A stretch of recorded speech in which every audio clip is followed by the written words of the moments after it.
Welcome to Mishra study Navgachhia. Mishra study Navgachhia में आपका स्वागत है। आज हम लोग लूसेंट का 100 वस्तुनिष्ठ प्रश्न को देखेंगे और ये पार्ट 1 है। इसी प्रकार पार्ट 2 पार्ट 3 आते जाएगा और आप लोग देखिएगा। तो चलिए सबसे पहला प्रश्न देखिए क्या दिया है कि उत्तर में हिमालय से लेकर दक्षिण में समुद्र तक फैला उपमहाद्वीप किस नाम से ज्ञात है। तो आंसर इसका हो जाएगा ऑप्शन नंबर, आप देख रहे हैं, भारतवर्ष होगा। ठीक है, चलिए क्वेश्चन नंबर 2 है कि महाकाव्य तथा पुराणों में भारतवर्ष को किस नाम से जाना जाता है। तो इसको जाना जाता है वर्तों का देश। चलिए क्वेश्चन नंबर 3 है कि भारत के निवासी को क्या कहा जाता है। तो भारतीय कहा जाता है। अगला क्वेश्चन है, क्वेश्चन नंबर 4 है कि प्राचीन ईरानी भारत को क्या कहकर पुकारते थे। तो इसका सही आंसर आप देख रहे हैं सिंधु होगा। चलिए क्वेश्चन नंबर 5 है कि यूनानी भारत को क्या कहकर पुकारते थे। तो ये जो है इसका आंसर हो जाएगा इंदे। अगला क्वेश्चन है कि अरब भारत को क्या कहकर पुकारते थे, बताइए। देखिए क्या दिया है, इसका आंसर हो जाएगा हिंद। अगला प्रश्न है कि मध्यकाल में भारत को क्या कहा जाने लगा। तो मध्यकाल में भारत को हिंदुस्तान कहा जाने लगा। हिंदुस्तान शब्द किससे बना है। तो हिंदुस्तान शब्द जो है फारसी शब्द से बना है। किसके आधार पर अंग्रेज इसे इंडिया कहने लगे। तो यूनानी भाषा के इंदे के आधार पर। अगला प्रश्न है कि विंध्य की पर्वत श्रृंखला भारत को कितने भागों में बांटती है। तो 2 भागों में, उत्तर और दक्षिण। नेक्स्ट क्वेश्चन है कि भारतीय इतिहास के कितने भागों में बांटा गया है। तो 3 भागों में बांटा गया है, प्राचीन भारत, मध्यकालीन भारत और आधुनिक भारत। ठीक है, चलिए अगला प्रश्न है कि सबसे पहले इतिहास को 3 भागों में बांटने का श्रेय किसे दिया गया। तो जर्मन इतिहासकार क्रिस्टोफर सेल्रियस को 1638 से 1707 एडी। अगला प्रश्न है कि प्राचीन भारतीय इतिहास के विषय में जानकारी कितने स्रोतों से मिलती है। तो 4। अगला प्रश्न है कि भारत का प्राचीनतम धर्मग्रंथ कौन सा है। तो इसका आंसर हो जाएगा वेद। आप देख रहे हैं।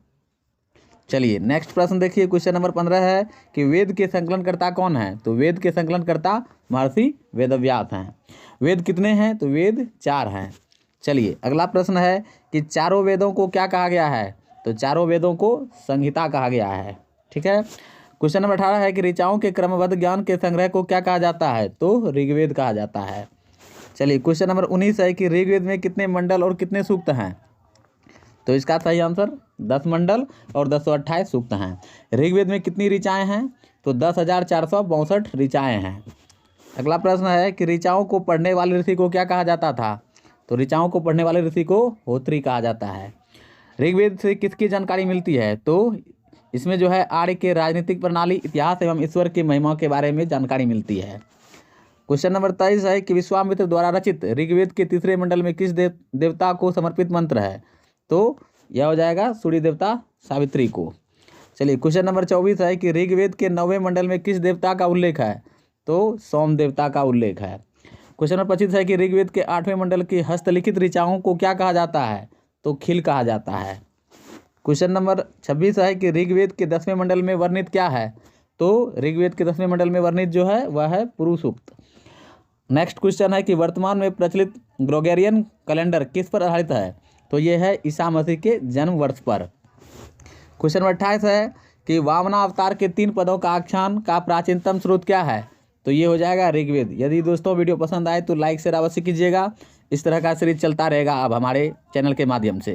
क्वेश्चन नंबर 29 है कि ऋग्वेद में इंद्र के लिए कितने ऋचाओं की रचना की गई है। तो 250। चलिए क्वेश्चन नंबर 30 देखिए क्या है कि ऋग्वेद में अग्नि के लिए कितने ऋचाओं की रचना की गई है। तो ये हो जाएगा 200। नेक्स्ट क्वेश्चन है कि वैदिक साहित्य में ऋग्वेद के बाद किसका स्थान है। तो शतपथ ब्राह्मण का स्थान है। क्वेश्चन नंबर 32 है कि यजुर्वेद किसे कहा गया है। यजुर्वेद जो है अनुपालन और नियमों के संकलन को कहा गया है। क्वेश्चन नंबर 33 है कि ऋग्वेद के पाठकर्ता को क्या कहा जाता है। तो अथर्वयु कहा जाता है। क्वेश्चन नंबर 34 है कि यजुर्वेद में किन चीज़ों का संकलन मिलता है। तो यजुर्वेद में जो है यज्ञों के नियमों एवं विधि विधानों का जो है संकलन मिलता है। क्वेश्चन नंबर 36 है कि यजुर्वेद में किन चीज़ों का वर्णन किया गया है। तो बलिदान विधि का वर्णन किया गया है। देखते जाइए सिर्फ आप लोग, और हम आशा करते हैं कि आप लोग जो है पूरा तरह से यदि वीडियो देख लीजिएगा तो आपका लूसेंट पूरा क्लियर हो जाएगा। क्वेश्चन नंबर 37 है कि गद्य और पद्य में वर्णित वेद कौन से हैं। तो इसका सही आंसर है यजुर्वेद। सामवेद किस वेद पर आधारित है। तो यह जो है ऋग्वेद पर आधारित है। चलिए क्वेश्चन नंबर 30 देखिए, किस वेद को भारतीय संगीत का जनक कहा जाता है। तो सामवेद को भारतीय संगीत का जनक कहा जाता है। अगला प्रश्न है कि साम का शाब्दिक अर्थ क्या होता है। तो साम का शाब्दिक अर्थ गान होता है। क्वेश्चन नंबर 41 है कि यज्ञों के अवसर पर गाए जाने वाले ऋचाओं का संकलन किस वेद में है। तो सामवेद में है। चलिए क्वेश्चन नंबर 42 है कि सामवेद के पाठकर्ता को क्या कहा गया है? तो उद्गाता कहा जाता है। क्वेश्चन नंबर 43 है किस वेद में किसी भी विशिष्ट ऐतिहासिक घटना का वर्णन नहीं मिलता है? तो यजुर्वेद तथा सामवेद में। क्वेश्चन नंबर 44 है कि अथर्ववेद की रचना किस ऋषि ने की थी? तो अथर्ववेद की रचना अथर्वा ऋषि ने की थी। अथर्ववेद में कुल कितने मंत्र हैं? तो 731 मंत्र हैं। अथर्ववेद में कुल पद्य की संख्या कितनी है? तो कुल पद्यों की संख्या है 6000।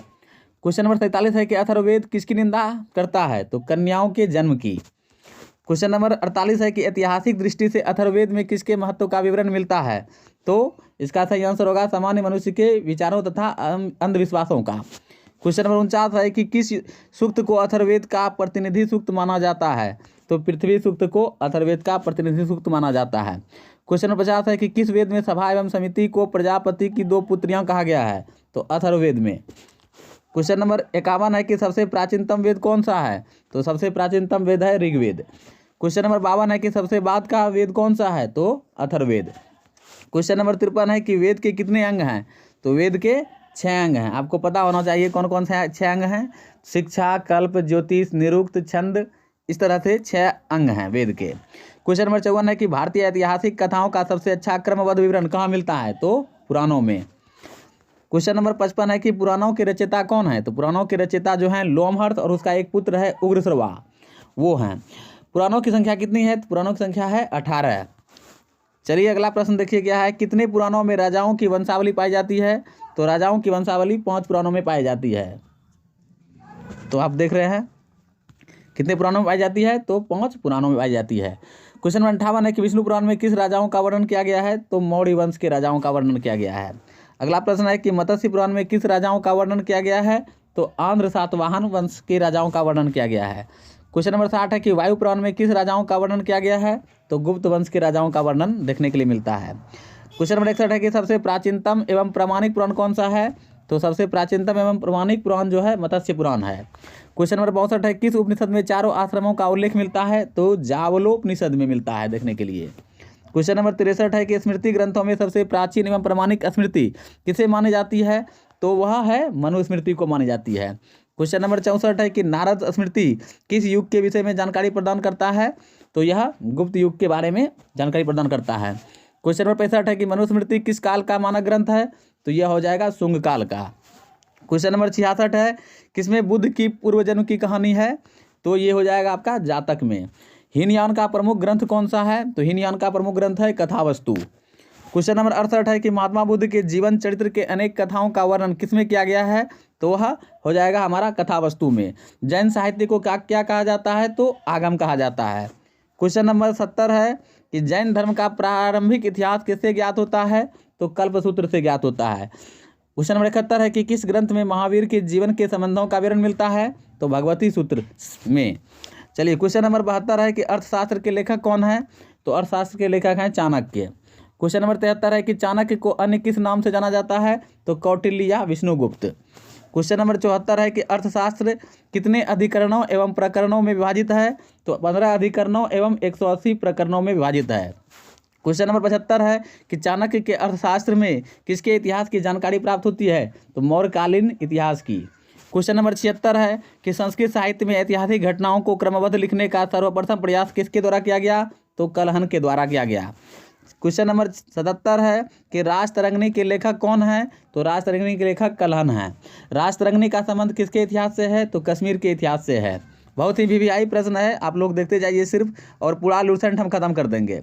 अरबों की सिंध विजय का वृत्तांत किसमें सुरक्षित है? तो इसे जो है चचनामा में सुरक्षित है। चचनामा के लेखक कौन है? तो अली अहमद हैं चचनामा के लेखक। अष्टाध्यायी के लेखक कौन है? तो अष्टाध्यायी के लेखक हैं महर्षि पाणिनि। कलहन द्वारा रचित पुस्तक राजतरंगिणी में कितने तरंग हैं? तो 8 तरंग हैं। बहुत ही इंपॉर्टेंट क्वेश्चन है, अगर पूरा पढ़ लीजिएगा लूसेंट तो आप लोगों का कोई भी एग्जाम निकल जाएगा। और इसी तरह से हम सीरीज वाइज आप लोगों के लिए प्रोवाइड करते रहेंगे, इसलिए वीडियो में बने रहिएगा और लाइक शेयर अवश्य कर दीजिएगा वीडियो को, और चैनल को सब्सक्राइब करके रख लीजिएगा ताकि जो है आपका लूसेंट कंप्लीट हो जाएगा। और गारंटी देते हैं कि 10 दिन के अंतर्गत हम पूरा लूसेंट कंप्लीट कर देंगे और आप लोगों को कहीं कोई दिक्कत नहीं होगा किसी भी एग्जाम में। अगला प्रश्न है कि संस्कृत भाषा व्याकरण की प्रथम पुस्तक कौन सी है? तो जो है यह हमारा हो जाएगा अष्टाध्यायी। मौर्यकालीन मौर्य युगीन राजनीतिक अवस्था की जानकारी किसमें देखने को मिलती है? तो वर्णीकृत अष्टाध्यायी में। चलिए अगला प्रश्न है क्वेश्चन नंबर 85, गार्गी संहिता किसने लिखा है? तो गार्गी संहिता जो है कात्यायन ने लिखा है। गार्गी संहिता किस पर आधारित एक ग्रंथ है? तो ज्योतिष पर आधारित एक ग्रंथ है, लेकिन थोड़ा और चीज़ भी इसमें वर्णन किया गया है।